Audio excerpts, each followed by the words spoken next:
Well, 90% tax rates would do that. I'm glad it's lower now. But what else did you learn that surprised you? The way that we get ideas for tax reform is from our politicians offering more and more relief. And what people don't realize is that these things have negative consequences. They all add to the complexity of the code. And what we want to try to let people understand is that there are other options out there besides things that add to more and more complexity that we can ask our politicians for. Options like? Well, simplifying the code can be done in several ways. And there are ideas to simplify the income tax, or as many economists believe today, going to something like a consumption tax solves a lot of the complexity issues. So we try to bring this debate up and have our experts talk about it in the film, and we're hoping that we can get this discussion started with our film. And one of those consumption taxes is the fair tax, and we will have an expert talking about that later in this program. You also found that what makes people mad about taxes, and I think that the current Tea Party anger about spending partially relates to taxes, it's not just the amount, but an unfairness.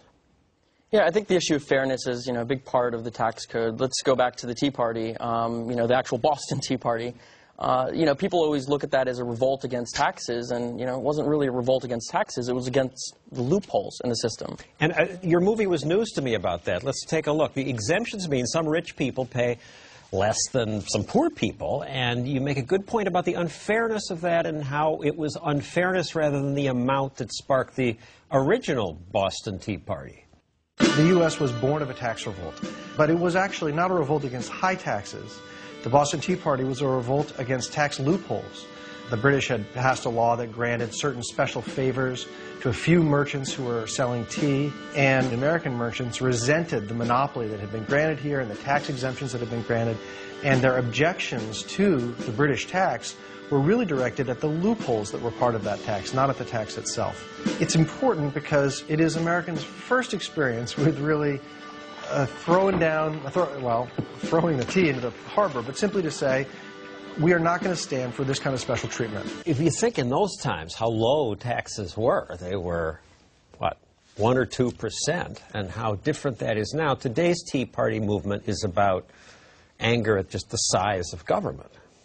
Right. The level of taxation is certainly a big issue to a lot of people, but another issue is the design of the tax code, and that sometimes gets not as much attention, but it's still a very important aspect when we talk about reform. The design meaning all the social engineering, all the special rules to try to steer behavior? That's one part of it. Every exemption, deduction, exclusion comes from the fact that, that's partially because we have an income tax and a democracy, and those things are products of that system. And so can you develop a system that doesn't have to deal with those sort of concerns? Wouldn't it be nice? I mean, this is just so ugly. The only people who understand this are the specialists, and yet there's no movement really to do anything but add more pages, more special deals for this little group. Right, and there are plenty of people that are getting the tax code to do what they want it to do, special interest groups and what have you. The American people, if they want to get their fair shake in the tax code, they need to pay attention to these issues. They need to be considering this an important thing so that it doesn't just work for the people who have enough lobbyists, let's say.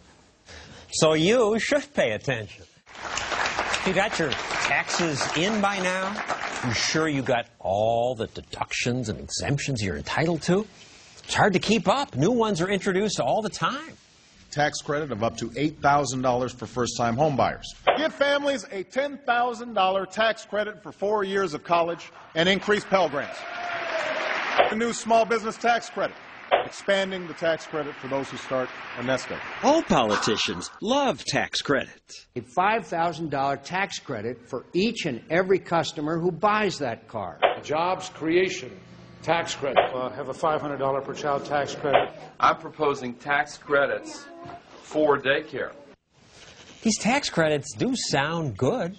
Sounds like I'm getting free stuff. And we do get free stuff. I got the golf cart because we saw this ad from a dealer which explained that because of a tax credit of $6,000, this golf cart would cost me nothing. So I got this golf cart. The handout expired in December, so sorry, too bad. You can't take advantage of the scam. I mean, the Energy Improvement and Extension Act. Thank you, Charlie Rangel, who helped pass it. The politicians advertise these as tax cuts. Mike Huckabee, my colleague, and Newt Gingrich say credits are a good thing because anything that lowers taxes is good. But giving me this tax credit to buy a golf cart I don't need means everyone else in America has to pay more to make up for the $6,000 I got back. Why is that good? It also makes taxes more complex. Here's the line my accountant had to deal with to get the credit. I'm entitled to a credit of $2,500 plus $417 for each kilowatt hour of traction battery capacity and so on.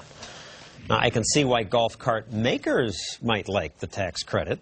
Mike Tomberlin owns Tomberlin Electric Vehicles.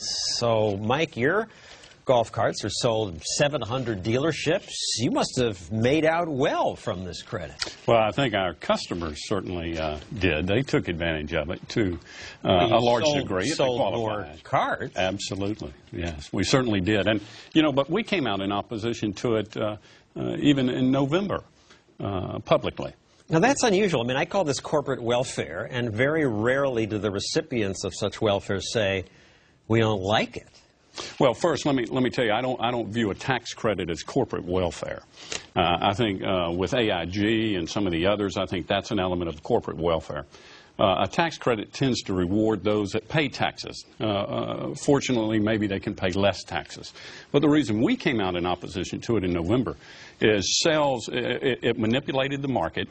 And we knew that were it to continue in its current form, we would be adding a lot of infrastructure, a lot of staff, and unknowingly or incrementally, we would become thereafter dependent on the continuation of a government subsidy. So we didn't think it was in the best interest of us or the entire industry as it relates to low-speed vehicles.